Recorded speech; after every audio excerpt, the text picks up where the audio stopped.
नमस्कार, मैं आरबी सिंह यादव और आप देख रहे हैं मेरा YouTube channel RB Singh Yadav editor. आज हम आगरा में नहीं हैं, बहुत दूर एक बड़े शहर में हैं और उस शहर का नाम है इलाहाबाद। वर्तमान सरकार ने उसका नाम बदल करके प्रयागराज कर दिया है। तो यहाँ इस समय हमारे एक वरिष्ठ वकील हैं हाई कोर्ट के, उनसे हम पर्चा कराने जा रहे हैं। तो पहले मैं उनसे पर्चा पूछूंगा और बहुत सारे सवाल भी पूछूंगा, वो आपके सवालों का जवाब भी देंगे।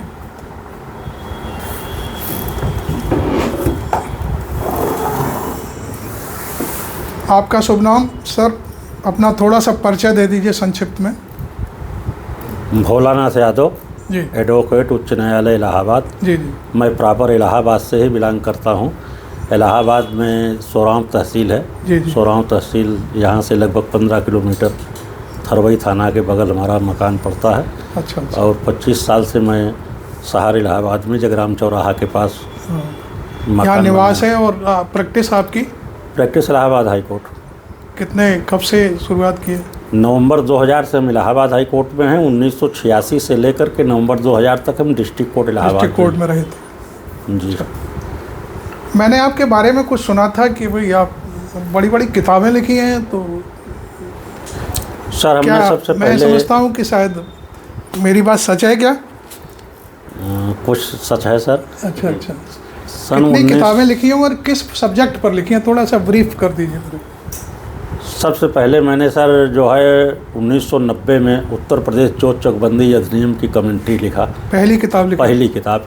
और आज जो भी मेरा स्टेटस है उसका पूरा श्रेय चकबंदी की किताब को जाता है। चकबंदी वाली किताब को? हाँ, चकबंदी की किताब 1990 में लिखा। अच्छा। उसके बाद फिर 1998 से मैं एलिया लॉ एजेंसी से जुड़ा और 1998 से एक राजस्व लॉ टाइम्स जी जर्नल निकलता है, हम उसके संपादक हैं। अच्छा अच्छा। और 2010 तक वो हिंदी में निकलता था और 2010 के बाद एक जो है हिंदी अकेले निकलता है। हाँ। और एक डिगलाट हिंदी और अंग्रेजी दोनों निकलता है, यानी साल में 2 वॉल्यूम निकलते हैं। बंद कर देना। हाँ।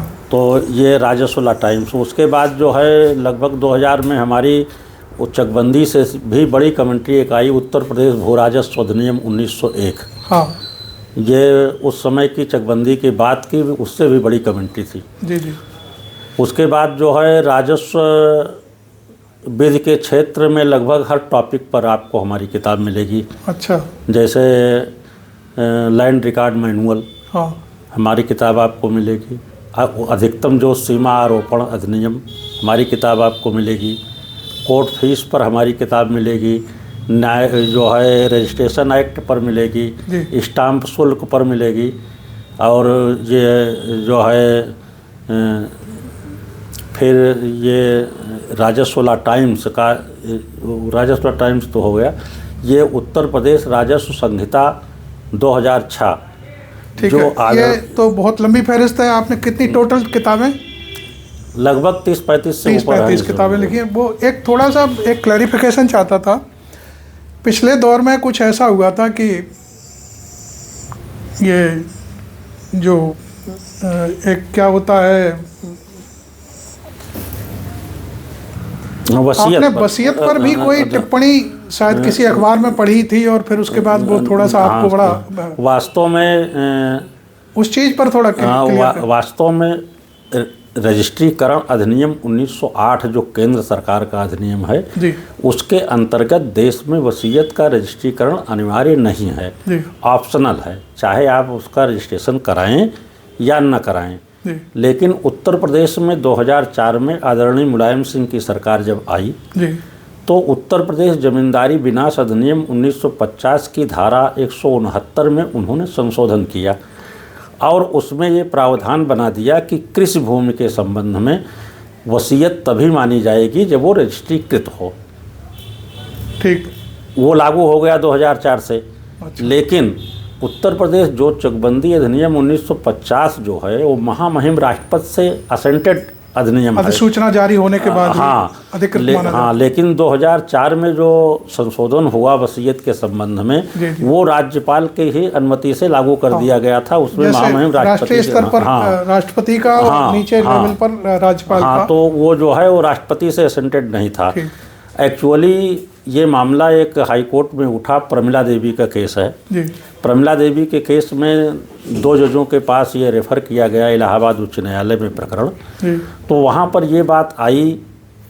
एक्चुअली यहाँ पर ये बता देना मैं ज़रूरी समझता हूँ कि इसके पहले आदरणीय पंकज मित्तल जी, जो सम्मानित न्यायमूर्ति उच्चतम न्यायालय इस समय हैं, उन्होंने एक जजमेंट में ये कहा था कि 2004 में जो उत्तर प्रदेश में संशोधन किया गया है, ये रजिस्ट्रीकरण अधिनियम 1908 के विपरीत है, इसलिए मान्य नहीं है। उसकी अधिसूचना जारी नहीं हुई है। हाँ, क्लियर बात ये वो उन्होंने दिया था नटसेल में इसको रिक्शे वाला भी समझ ले, वो वाली चीज। लेकिन उसके बाद सुश्री ऑनरेबल जस्टिस सुश्री सुनीता अग्रवाल, जो इस समय गुजरात में चीफ जस्टिस हैं, इनका एक दूसरा जजमेंट आया। इन्होंने ये अभिमत व्यक्त किया कि नहीं, जो 2000 JDLR एक्ट में जो 2004 में संशोधन लागू किया गया वो मान्य है। अच्छा, यानी 2 पीठों का 2 अलग अलग मत आ गया, अलग अलग क्लैरिफिकेशन आ गया। इसके बाद ये विरोधाभासी निर्णय होने के बाद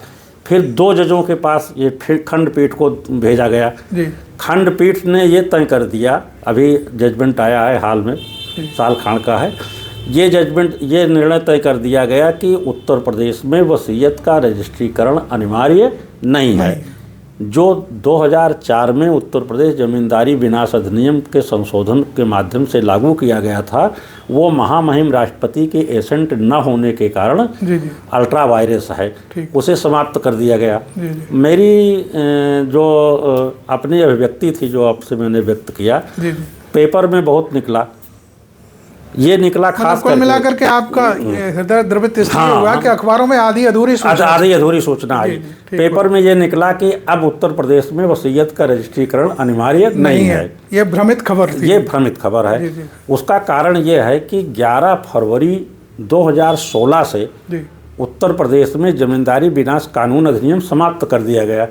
उसके स्थान पर उत्तर प्रदेश राजस्व संहिता 2006 लागू हुआ, नया अधिनियम लागू हो गया। नया अधिनियम लागू हुआ और नया अधिनियम में ये व्यवस्था की गई है कि वसीयत का रजिस्ट्रीकरण अनिवार्य है और ये व्यवस्था महामहिम राष्ट्रपति से एसेंटेड है। ये मतलब अभिव्यक्त है, पूरी सारी चीजें क्लियर हो गई और वो पिछला अधिनियम ही खत्म हो गया। तो बात ही खत्म हो जाती है। पिछला अधिनियम खत्म हो गया। अब इसी को लेकर के अखबारों ने ये छाप दिया कि अब वसीयत का रजिस्ट्रीकरण अनिवार्य नहीं है, जबकि वास्तव में हमारे साथियों को ये बात लानी चाहिए थी कि 2004 से लेकर के 11 फरवरी 2016 तक के बीच में वसीयत का रजिस्ट्रीकरण अनिवार्य नहीं रह गया था रूलिंग के अनुसार। लेकिन 11 फरवरी 2000 के बाद से दोबारा से फिर लागू हो गई। तो कुल मिलाकर के ये है कि इस समय खेती की जमीन के लिए वसीयत का रजिस्ट्रीकरण आज भी अनिवार्य है। अब कुल मिला के आपकी पीड़ा भी मेरे हिसाब से इसलिए ज़रूरी है।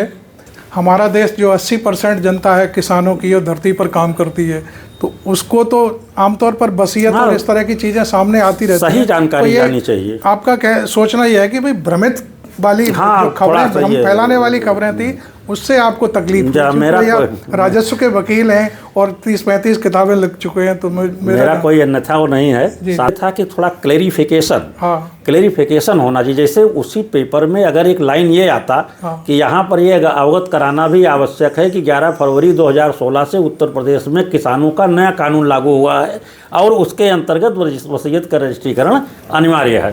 थैंक यू भोलानाथ जी। आपने अभी छोटी सी बातें कुछ मेरे सामने रखी, चूँकि मैं आपसे मिलने आया था, तो आपकी जिज्ञासाएं थी वो मैंने शांत कर, और मैं इसे अब अपने YouTube पर आपका जो विचार है उसको मैं रखने की कोशिश करूंगा अभी।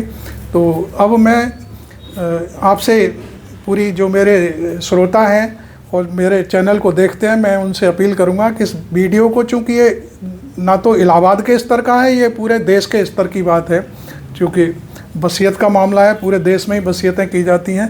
तो आप इस वीडियो को लाइक करते हुए वायरल भी करिए, शेयर करिए अपनी मेरे चैनल से लेकर के। और चैनल अभी तक आप नए जुड़े हैं तो इसे मेरे सब्सक्राइब भी करिए। Thank you very much. मैं आरबी सिंह यादव।